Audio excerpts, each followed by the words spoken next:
him being an All-American his sophomore year, and then he told me he started off his senior year kind of just like a shooting slump. I think for like a month straight, and obviously I've been in one, so he kind of just mentoring me, just making sure my headspace is right, and you got at the end of the day just trust your work. At the end of the day, it's going to even out, and I think one thing for him that he's been helping me is just kind of just making sure I've been in good spirits. Because obviously, I play with a joy, and so that was really the main thing for him. Yeah. We're starting to see the step back a lot more now. And it looks kind of like it did a year ago. Are you feeling that part of your game now is more comfortable than maybe a little bit earlier? And the way guys are defending you, yeah, it seems like the opportunity is there more for it. 100%. I think I'm just taking what the defense gives me, but at the same time trusting my work. I lived off the step back last year, so.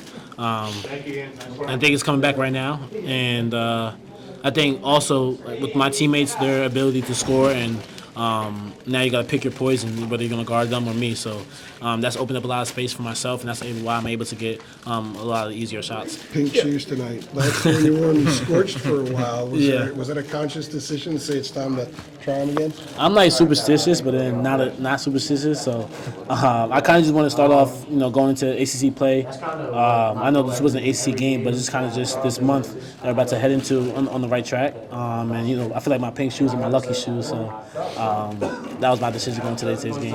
You've achieved a ton. But did you need to have a game like this going into ACC play? Because you're going to have to play kind of like you did last year for you guys to have a chance to win the league. 100%. I felt like where I felt like myself again was Florida. I kind of felt myself coming back into my kind of the old vintage RJ. I was able to knock down shots and be confident in the realm of the game, and just that stretch of games from Florida to UCLA up until now. I feel like I put together, me personally, from a mental standpoint, a good stretch of games where I felt like I'm not really putting too much pressure on myself to make or miss every single shot, or just go out there and just play free, because I felt like I had the weight on my shoulders, and it was more so of me putting that on myself more than anybody else, and that's because I just want to be really great. But I realized I was stopping myself of producing of what I'm better of showing. So yeah. Last question, real quickly.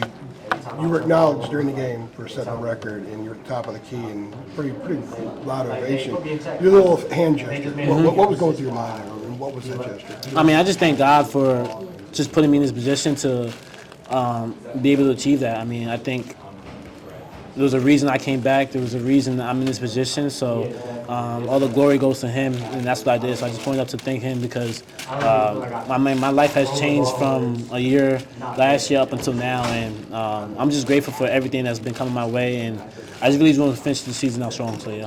Thanks, man. RJ, you mentioned just adjusting to how you've been guarded differently. It seems like we can see that. It seems like you got to work hard out there to get open with the way teams are focusing on you. What's the emergence of Ian done, just taking some attention off of you? How has him even being on the court and having this emergence helped you elevate your game? Yeah, we knew coming to this year, Ian's a prolific scorer. He's able to heat up quick.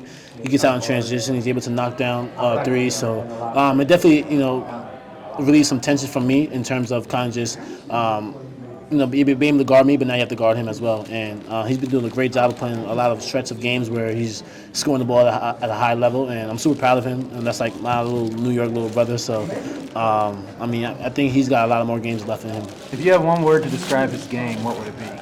I'd say flashy. Yeah, for sure. After UCLA, Coach Davis was saying that he was just going to take a couple days during the holiday break, just sort of get away from basketball, just sort of, unwind a little bit. Did you also do that during the break? Yeah, for sure. I was with my family, my friends. I kind of just took a step back a little bit, because obviously, this is where basketball starts to pick up a little bit. We start traveling a lot. AC play, games are harder. So kind of just want to take a little mental break and a physical break just from basketball, because I really know what's coming, and it happens quick. So I did a good job of kind of just, being around my loved ones and my supportive systems. So, I'm good. Do you think you guys felt a little looser coming back after the break? Yeah, we had to work off the Christmas dinner. We ran about a lot of 22s, but other than that, I feel like we good.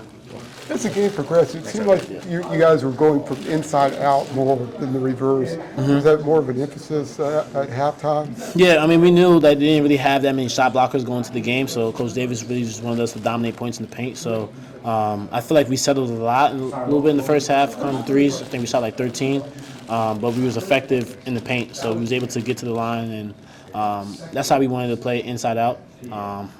Penetrate, and then if you have a layup, take it. If you're able to kick it out to somebody else, they'll knock it down. So yeah. RJ, last year you guys went 17-3 in that ACC slate. I was talking to Ian. He actually brought up the fact that he said this is a championship-winning team, ACC championship-winning team. Last year, what do you think allowed you guys to kind of have the run through conference play that you did, and kind of have the consistency and continue it throughout? I mean, I feel like last year we all just bought in, and I mean, we've had games where we blew teams out, and we had games where it went down to the wire. So we didn't matter, we didn't care how it was going to get done, but we wanted to get that win, and we just played with a chip on our shoulder. I think from I don't know how many guys we had, but everyone across the board, from the starting five to the bench players, everyone bought into winning, and that's what's going to take to them. And I talked to the guys right before we took off for UCLA of like how hard it is to win in this league, and like we need everybody to dive in, and I think they're starting to get the hang of that, the gist of that. That it's going to take all 15 of us to really just kind of battle through these wounds and come out with a win. So I think we're heading in the right direction, but I think that's what made us so special last year. How much of that UCLA game, or if there was a moment before that, but how much of that UCLA game kind of signaled to you that you guys were taking a step in the right direction as it comes to getting into that conference play? I would say when we made that run, when we came back, I think we were down maybe like 15 to 17 points in the second half, and then we was able to chip away possession by possession. I know around the 9-minute mark, I think we held them. I don't think they scored a field goal or something like that. So, I mean, and that just shows you like when we buy into defense and when we actually like really want to lock in, like we're capable of great things. So, but we just got to continue to keep doing that for full 40 minutes because we could be a really great team. You said Ian was kind of like your New York baby brother. Is there anything you told him right before the game when he started? No, not really. I mean, I think one thing about him, he's always been like a super confident kid. So you don't really got to tell him. One thing I just tell him is